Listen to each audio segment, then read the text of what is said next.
What doesn't kill you can dysregulate your nervous system, trap itself in your body, steal your sense of self, make you wish it did.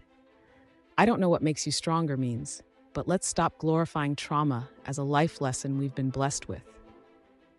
Jordan Peterson was interviewed at the Aspen Ideas Festival a few years ago, and during the Q&A portion, John McWhorter asked him a question. To paraphrase, how do you know when a student with unusual preferred pronouns is earnestly searching for identity and acceptance, versus just playing a game of manipulation and posturing? Peterson answered the question, then addressed his opposition to compelled speech. Then, in classic Petersonian fashion, he continued to think out loud. You have a type 1 and type 2 error problem. So one error is you don't call students what they deserve to be called. And the other error is you call students what they want to be called even though they don't deserve it. And so, what you're trying to do, optimally, is you're trying to minimize those errors, and to do that, you have to take a middle route. Now, what you've decided to do, and I'm not criticizing it, is you've decided to allow for the possibility 100% of one of those errors because you think it's a less significant error. And, you might be right, but it's not like you're acting in an error-free manner. You've just decided to minimize one form of error at the expense of the other. In Jonathan Haidt and Greg Lukianoff's book, The Coddling of the American Mind, they discuss, among other things, the shifting definition of the word trauma.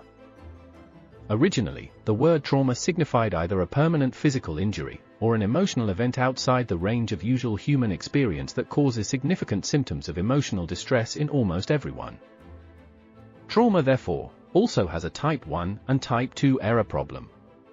One error is to push through genuine trauma and cause greater damage, and the other error is to mistake small stresses and inconveniences for genuine trauma, allowing normal events to inflict unnecessary damage. It's absolutely true that trauma, by the original definition, can dysregulate the nervous system and steal your sense of self. However, as Haidt and Lukianoff have noted, modern enlightened culture has decided to minimize one form of error at the expense of the other, and because of that decision, that type 2 error has become an epidemic. Young people across the US are suffering the effects of trauma, in spite of suffering no traumatic events. I, like Peterson, would recommend a middle route. Genuine trauma does sometimes happen. And also, what doesn't kill you does make you stronger.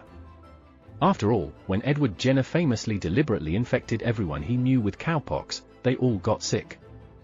And getting sick made them stronger. Down the line, when they all caught smallpox and the people around them were dropping dead, they didn't.